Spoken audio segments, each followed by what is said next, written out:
fidélité aux 20h. À la une, les écoles publiques se vident au profit des écoles privées. Les effectifs explosent dans les salles de classe. Constat sur le terrain à Limete, ici à Kinshasa. C'est à suivre dans cette édition d'information. Pas de pardon pour les récidivistes de la corruption. Le Premier ministre met en garde les magistrats et les OPJ à l'ouverture des états généraux de la justice en RDC. Travaux ouverts aujourd'hui. Devoir de mémoire, l'épouse de l'ex-président Joseph Kasavubu, peu connu du public, a été célébrée par les enfants du couple présidentiel. 25 ans après sa mort, Hortense Goma-Massinda reste un modèle de dignité. Voilà tout pour les titres. Bienvenue à toutes et à tous. Le couple présidentiel a partagé des moments aujourd'hui avec des albinos à Kinshasa. C'était à l'occasion du lancement du tout premier colloque sur l'albinisme. Félix-Antoine Tshisekedi Tshilombo, président en exercice de l'Union africaine, appelle à l'arrêt de toute forme de discrimination basée sur des critères physiques à l'endroit des personnes atteintes de l'albinisme. Retour sur la cérémonie organisée par le panel chargé d'accompagner la mandature de la RDC à l'Union africaine avec Pierre Kibombe. Tous les êtres humains naissent libres et égaux en dignité et en droit, article 1er de la Déclaration universelle des droits de l'homme, bien perçue en République démocratique du Congo.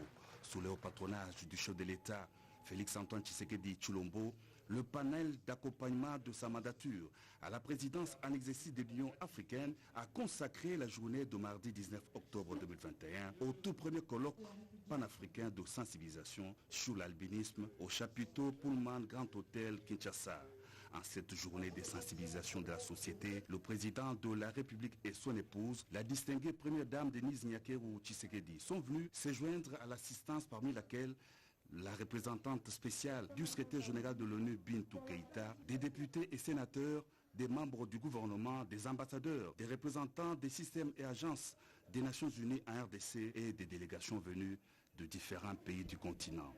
Malgré la consécration de leurs droits, les personnes atteintes d'albinisme continuent de subir des discriminations, le rejet de leurs proches, la violence, des crimes rituels sous le regard indifférent de la société. C'est une situation que le chef de l'État, président en exercice de l'Union africaine, a stigmatisée dans son allocution d'ouverture du colloque, appelant à l'arrêt de toutes les formes de discrimination des personnes affectées par l'albinisme. C'est un immense honneur pour moi d'ouvrir ce premier colloque panafricain de sensibilisation sur l'albinisme à Kinshasa. C'est en ma qualité de président en exercice de l'Union africaine que je me tiens ici pour exprimer tout mon attachement depuis des années aux valeurs des droits de l'homme et au combat que je mène, que nous devons mener ensemble contre toutes les formes de discrimination. La science nous dit que l'albinisme est une maladie rare, non transmissible et héréditaire, qui existe dans le monde entier, indépendamment de l'appartenance ethnique ou du genre. L'albinisme est dû à une absence de pigmentation sur les cheveux, la peau et les yeux. Il n'existe aucun remède à l'heure actuelle. Cette explication scientifique doit nous interpeller sur deux plans. Premièrement, sur le caractère inné, quasi incontrôlable de comment est-ce que nous venons au monde. Autant on est albinos, autant on est noir, blanc, jumeau, gaucher, avec des cheveux blonds, avec handicap, etc. Deuxièmement, c'est une interpellation sur les fondements d'une discrimination basée sur des critères physiques que personne ne contrôle. Aujourd'hui, nous sommes à Kinshasa pour défendre les droits des personnes atteintes d'albinisme, mais n'oublions pas qu'aujourd'hui encore, dans de nombreux endroits au monde, être noir de peau ou être une femme continue d'être des motifs de discrimination et de violation des droits humains. René Cassin, l'un des pères de la Déclaration universelle des droits de l'homme, disait, je cite, « La méconnaissance et le mépris des droits de l'homme ont conduit à des actes de barbarie qui révoltent la conscience de l'humanité. » En effet, l'absence de connaissances, les préjugés et stéréotypes, la peur de l'inconnu, le manque d'éducation sont autant de facteurs qui ont contribué à déshumaniser la personne atteinte d'albinisme, à faire d'eux des citoyens de dernière classe. Il nous faut combattre ces mentalités arriérées. Lutter contre les discriminations des personnes affectées par l'albinisme est non seulement un devoir, mais aussi une obligation, a renchéri le président de la République. Auparavant, la représentante spéciale du secrétaire général de l'ONU en RDC, Bintou Keïta, qui a notamment félicité le pays pour la création d'un département en charge des personnes vivant avec handicap au sein du gouvernement. Le coordonnateur du panel d'accompagnement de la mandature du chef de l'État à l'Union africaine, Toumba Luaba, et tous les autres intervenants ont salué la tenue de ce premier colloque africain visant la sensibilisation de la société, la mise sur pied des plans d'action et des réformes en vue de l'amélioration des conditions de vie des personnes affectées par l'albinisme. Ce colloque qui doit conduire à plus de solidarité africaine en faveur de ces frères et sœurs qui doivent jouir des mêmes droits que tous les humains. La nation n'accordera aucun pardon aux corrompus. Des propos tenus par le Premier ministre Jean-Michel Samaloukonde aujourd'hui lors du lancement des travaux des États généraux de la lutte contre la corruption. Les détails avec Pati Tondwango Kizunda. Après le lancement d'un état des droits véritable en République démocratique du Congo, dans les discours d'investiture du chef de l'État, l'heure est aujourd'hui aux États généraux de la lutte contre la corruption. Le Premier ministre et représentant personnel du président de la République à ses assises de 3 jours est revenu longuement sur les fléaux de la corruption et ses conséquences néfastes pour le développement d'une nation. Selon Jean-Michel Samaloukonde Kyenge, qui paraphrasait le chef de l'État, il n'y aura plus de pardon pour les récidivistes de ces antivaleurs. C'est ici l'occasion d'attirer l'attention singulièrement des magistrats et agents de police judiciaire qui doivent pleinement jouer leur rôle. La République n'accordera aucun pardon à ceux d'entre eux qui auront facilité ou ouvert tout acte de corruption ou de détournement des deniers publics. Il est à rappeler que depuis la mise en place des structures de lutte contre la corruption par les chefs de l'État, les trésors publics respirent. Le chef de l'État a mis en place un service spécialisé dénommé Agence de prévention et de lutte contre la corruption. Le président de la République a voulu accentuer le contrôle des finances publiques en réactivant un autre service, plus vieux. Il s'agit de l'inspection générale des finances. Et au sein du gouvernement de la République et des différentes institutions, plusieurs mécanismes sont développés actuellement pour lutter contre la corruption, la fraude de tout genre et le coulage de recettes. L'embellie actuelle de nos finances publiques est donc l'œuvre de la conjugaison et des efforts de toutes les institutions que je viens de citer. Tous les efforts pour l'éradication de la corruption s'avèrent permanentes et régulières pour permettre le partage équitable des ressources du pays à tous les Congolais, a rassuré les chefs de l'exécutif national à l'assistance. La corruption est un frein pour le développement, a affirmé la ministre d'État à la Justice Rose Mutombo, qui a salué les parrainages du chef de l'État des 16 États généraux, assises appelés à tourner la page définitive de la corruption sur toutes ses formes. Organisés avec l'appui du PNUD, ces États généraux de la lutte contre la corruption en République démocratique du Congo visent à établir les causes de ces maux pour départir de la théorie à des fins pragmatiques. Organisés avec l'appui du PNUD, ces États généraux de la lutte contre la corruption en République démocratique du Congo visent à établir les causes de ces maux pour départir de la théorie à des fins pragmatiques. Et puis ce déblocage dans l'affaire des passeports commandés par des Congolais vivant en Afrique du Sud, ils ont attendu plus de 2 ans. Près de 400 passeports vont être acheminés à Pretoria. Des éléments d'explication sur ce retard avec Edith Chalakatala et Doris Mozotambwe. Ils voient enfin le bout du tunnel. Eux, ce sont ces Congolais résidant en Afrique du Sud qui attendent leur passeport depuis plus de 2 ans. Ce jour, 395 passeports ont été présentés au vice-premier ministre ministre des Affaires étrangères, Christophe Lutundula, essaieront acheminer sous peu au pays de Mandela pour que les requérants rentrent dans leurs droits. Plusieurs éléments militent en faveur d'un contrôle rigoureux des missions diplomatiques comme l'a initié le vice-premier ministre des Affaires étrangères, Christophe Lutundula. En Afrique du Sud, près de 133 demandes ont été formulées à l'ambassade de la RDC à Pretoria, mais les traces n'ont jamais été retrouvées dans les serveurs à Kinshasa.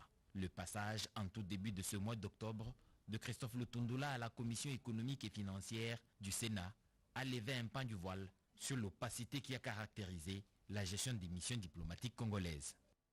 Phénomène étrange observé dans les écoles de Kinshasa, des parents reprennent leurs enfants des écoles publiques pour aller négocier des places dans les écoles privées. C'est la conséquence de la grève lancée par les enseignants des écoles publiques. Constat à Kinshasa à l'école Massamba avec Yolande Voka et Jean-Louis Ilunga.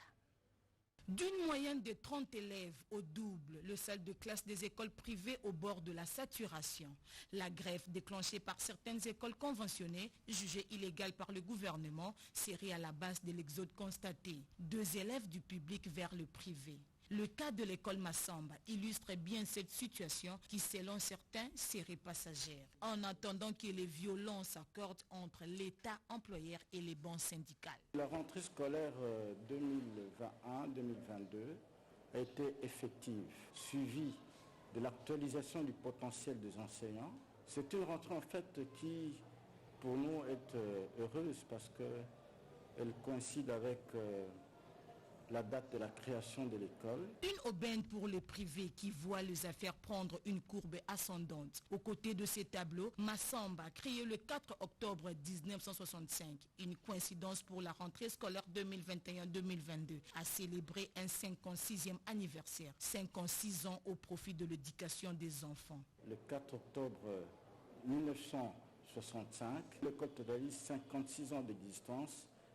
Vraiment, c'est une année interpellatrice pour nous autres. Bon, pendant les 56 ans, nous avons hérité d'une administration rigoureuse, juste, transparente et inclusive et des promotions aux résultats élogieux. Investir dans l'éducation, c'est investir pour les futurs. Expérimentation d'une nouvelle technique sur les routes dans la capitale. Le test est effectué sur 5 grandes avenues dans le cadre du projet Chilengelou, démonstration en images avec Robert Ndaye. Journée historique pour la population de la commune d'Ngiringiri, précisément c'est l'habitant sur l'avenue Makanza et qui n'a jamais vu une couche d'asphaltage depuis 1960. Ce mardi 19 octobre, l'entreprise Basmastic a procédé à la réalisation d'une planche d'essai du produit Basmastic sur une distance de plus ou moins 1 km. Une opération qui vient renforcer la stabilisation de la route. Après les travaux d'assainissement, de la pose de la couche des fondations et de base, l'heure est au bitumage de Makanza qui relie 5 grandes avenues jusqu'au 24 novembre. Devant la mission de contrôle du laboratoire national et de l'OVD, les premiers résultats sont satisfaisants. La population bénéficiaire s'en félicite.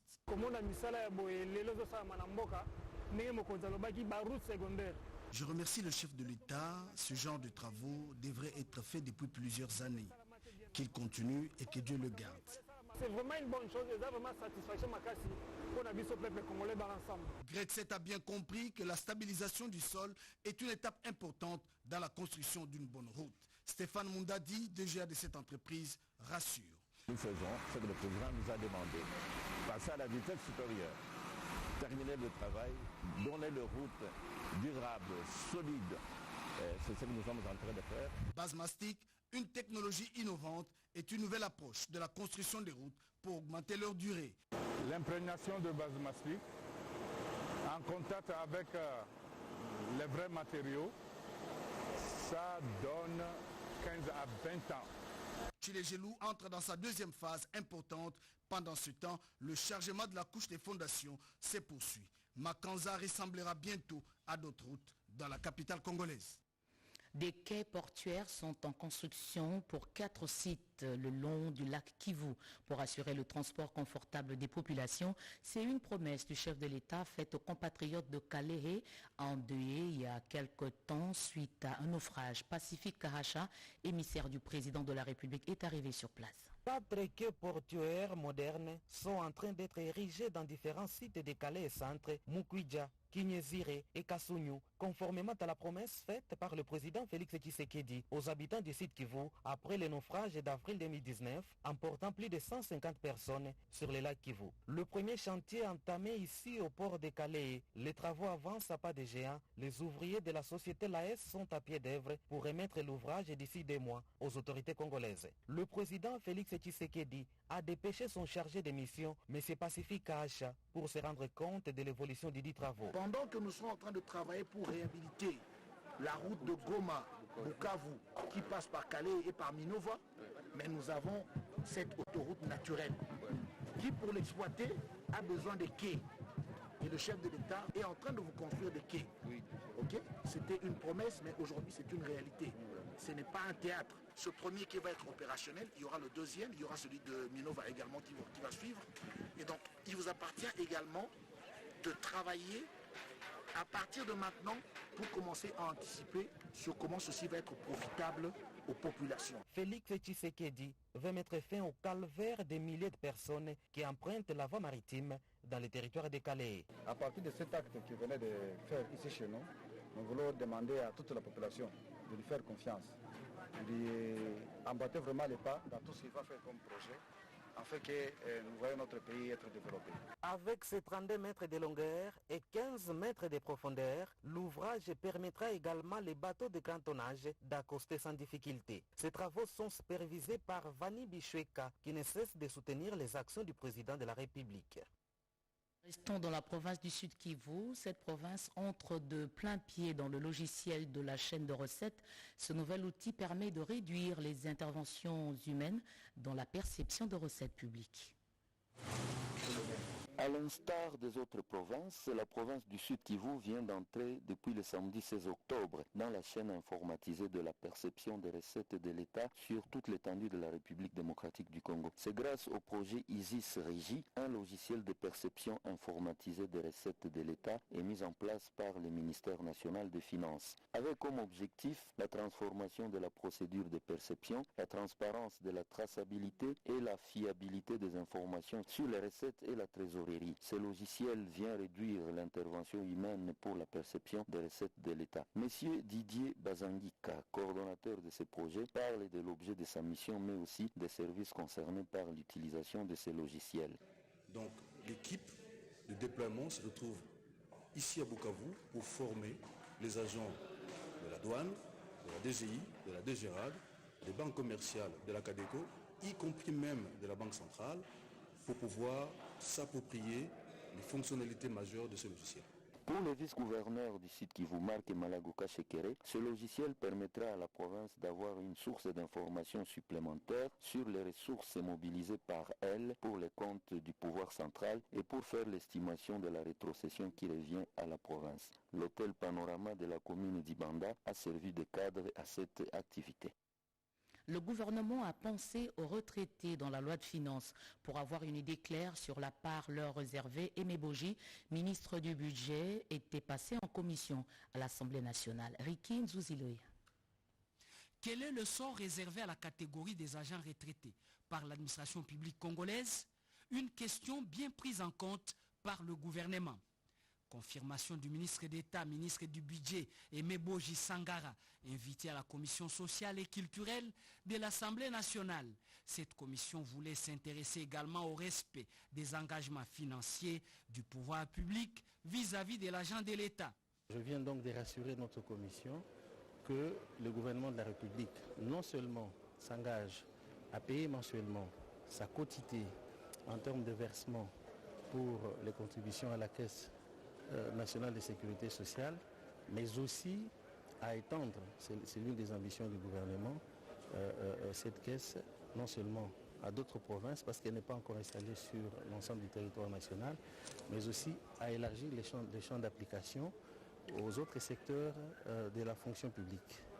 Cet exercice du ministre d'État Boji, accompagné le vice-ministre du Budget, Élisée Bokoumouana, a bien fixé la commission en plein examen du projet de loi portant régime spécial de la sécurité sociale des agents publics de l'État.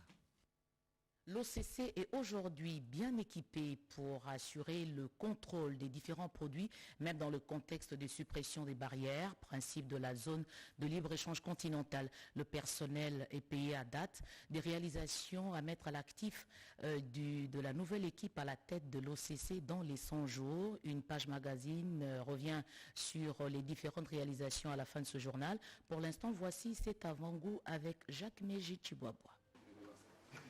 100 jours après la mise en place d'une nouvelle équipe dirigeante à la tête de l'Office congolais des contrôles sur ordre du chef de l'État, le ministre du Commerce extérieur, Jean-Lucien Boussatonga, a tenu à faire sans complaisance un bilan à mi-parcours de prestations de l'OCC. La rentabilité de cet établissement public, la gestion de ressources humaines, l'application de recommandations de l'IGF et de la tutelle ont été au centre de cette grande réunion d'évaluation. À ce jour, en ce qui concerne la redevabilité, les agents sont payés régulièrement le 25 du mois.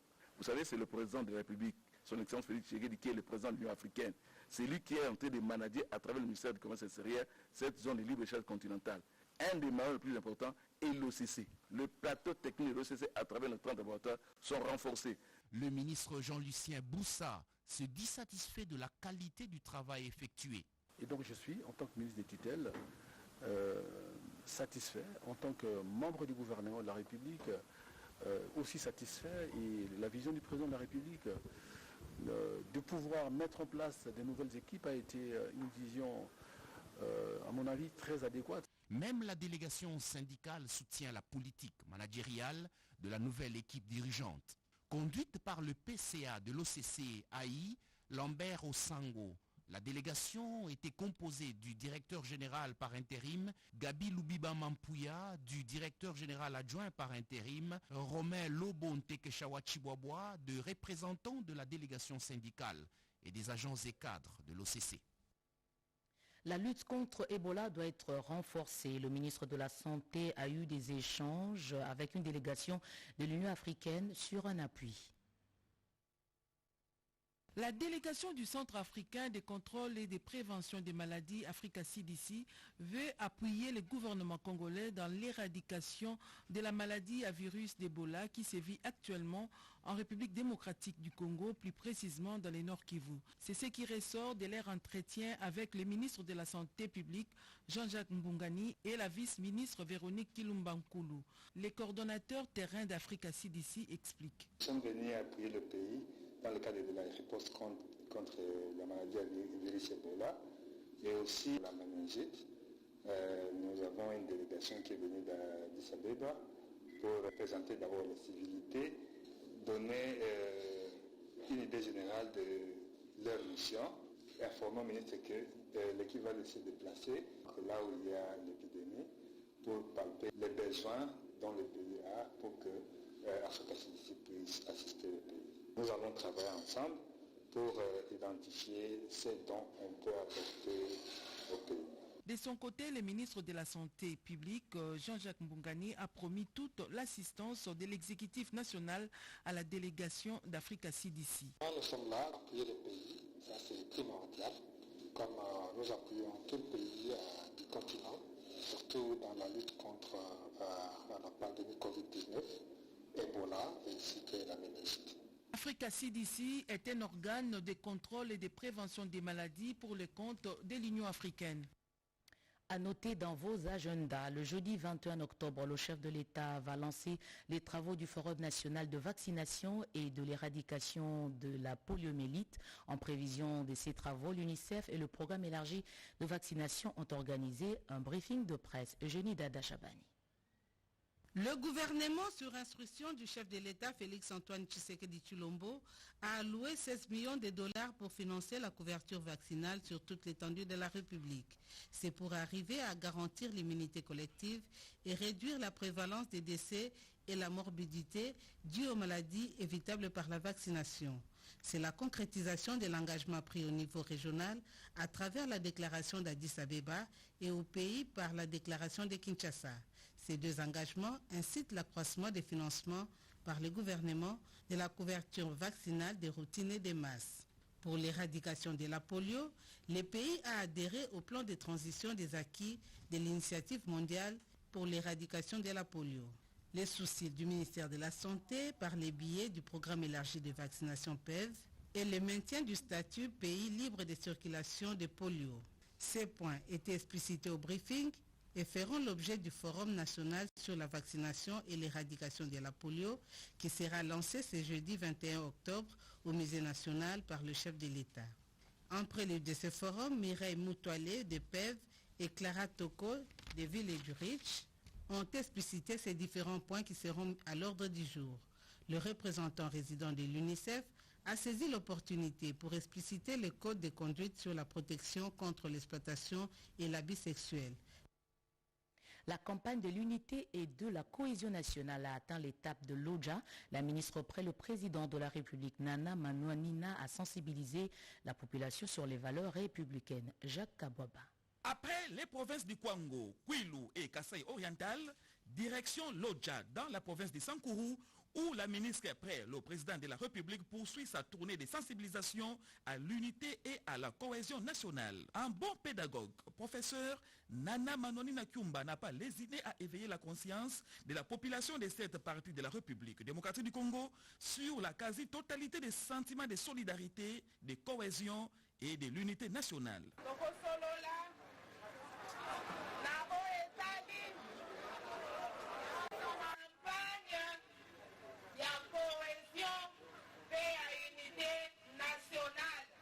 Nous allons parler de la campagne de cohésion et de l'unité nationale. Autrefois, nous étions au Kwango, au Kwilu, à Mbujimai et aujourd'hui nous sommes au Sankourou pour transmettre le message du chef de l'État. C'est notre devoir à tous d'accompagner le chef de l'État dans sa vision du développement de la République démocratique du Congo.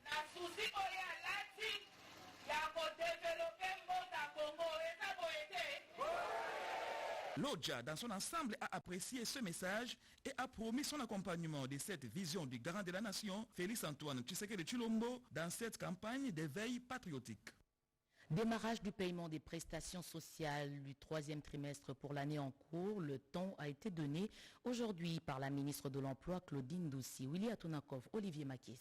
Promise, chose due, dit-on. Après avoir lancé le 14 septembre dernier le paiement des prestations sociales du deuxième trimestre 2021 à Kinshasa pour l'ensemble du pays, Claudine Doucy Mwakembe, ministre de l'Emploi, Travail et Prévoyance sociale, est revenue dans ce même cadre magnifique du centre hospitalier de la CNSS Matongé mardi 19 octobre 2021 pour lancer officiellement cette fois-ci le paiement des prestations sociales du troisième trimestre 2021. Occasion propice pour la patronne de l'emploi, travail et prévoyance sociale en République démocratique du Congo de se rendre personnellement compte, comme dans l'Est du pays, de la matérialisation sans faille des instructions données sur le même lieu au nouveau staff dirigeant de la CNSS, Caisse nationale de sécurité sociale, de relever de 45% les prestations sociales. Elles sont donc passées de 220 000 francs congolais à 320 000 francs congolais à la grande joie des bénéficiaires.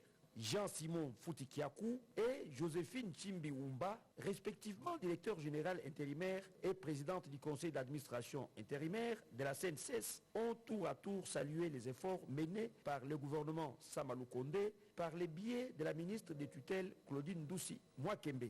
Le numéro 1 de l'emploi en RDC qui tient à l'amélioration des conditions sociales, non seulement des travailleurs, mais aussi et surtout des retraités et autres héranciers du régime général de sécurité sociale, a réitéré la volonté du gouvernement de Warios, sous le leadership du président Félix Antoine Tshisekedi Tshilombo, d'œuvrer pour la matérialisation de la vision « Le peuple d'abord ». Je l'ai dit en ouverture, les oubliés de l'histoire, Hortense Goma Kassinda, épouse du président Joseph Kasavubu, est morte il y a 25 ans. Une cérémonie a été organisée à Kinshasa par les enfants du couple présidentiel pour honorer sa mémoire. Je vous laisse découvrir ce visage inconnu du public. Elle est restée toujours dans l'ombre, aux côtés de l'homme avec qui elle a partagé sa vie. Comment comprendre le silence autour de la vie de cette brave aux qualités exceptionnelles, partagée en héritage aujourd'hui par la dynastie. 25 ans après sa disparition, l'épouse du président Joseph Kasavubu a été célébrée à l'initiative de sa petite fille qui porte son nom. Le 24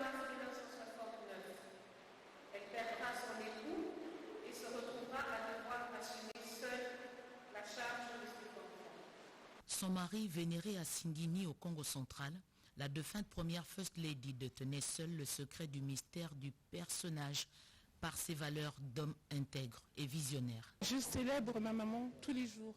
Il n'y a pas un jour en particulier où je ne la célèbre pas. Ce n'était pas que notre maman à nous, c'était la maman de tous les Congolais et Congolaises à qui elle aimait donner plus que son cœur pouvait donner. Hortense a connu l'exil.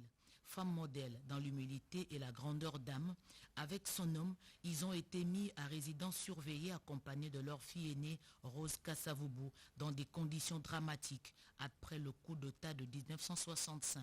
En 1992, elle fut invitée à la conférence nationale souveraine. Elle a eu le goût de la politique dans laquelle elle baignait, déjà au point de devenir députée au Parlement de transition. Décédée à Kinshasa à l'âge de 73 ans, Hortense Goma a obtenu la médaille de l'Ordre national des léopards. Et puis, deux annonces avant de boucler ce journal. Le président de la République a signé l'ordonnance portant prorogation de l'état de siège sur une partie du territoire de la République démocratique du Congo. Article 1 est prorogé pour une durée de 15 jours, prenant cours le 19 octobre 2021. L'ordonnance du 3 mai 2021, telle que complétée à ce jour, portant proclamation de l'état de siège sur une partie du territoire de la République démocratique du Congo. Sont abrogées toutes les dispositions antérieures contraires à la présente ordonnance. Le Premier ministre, le vice-premier ministre, ministre de l'Intérieur, Sécurité, Décentralisation et Affaires coutumières, le ministre d'État, ministre de la Justice et garde des Sceaux, ainsi que le ministre de la Défense nationale et anciens combattants sont chargés, chacun en ce qui le concerne, de l'exécution de la présente ordonnance qui sort ses effets à la date de sa signature faite à Kinshasa le 19 octobre 2021. Félix Antoine Tshisekedi Tshilombo, Jean-Michel Samaloukonde, Premier ministre, pour copie certifiée conforme à l'original, le cabinet du président de la République, Guilain Niembo Mbouizia, directeur de cabinet. Et puis la nécrologie. Décédé depuis le 5 octobre 2021, le programme des obsèques du magistrat Ilunga Kalinga Floribert, président de la Cour suprême de justice honoraire et émérite, se présente comme suit. Demain, mercredi 20 octobre 2021, 9h, levée de la dépouille mortelle de l'hôpital du Cinquantenaire, 11h, audience solennelle à la Cour de cassation, et puis 13h30, départ pour inhumation à la nécropole entre terre et ciel. Ce communiqué nécrologique porte la signature du protocole de la Cour de cassation. Ce journal est terminé. L'actualité revient à 23h à la présentation Serge Mata. Je reviens demain à 20h avec la même force.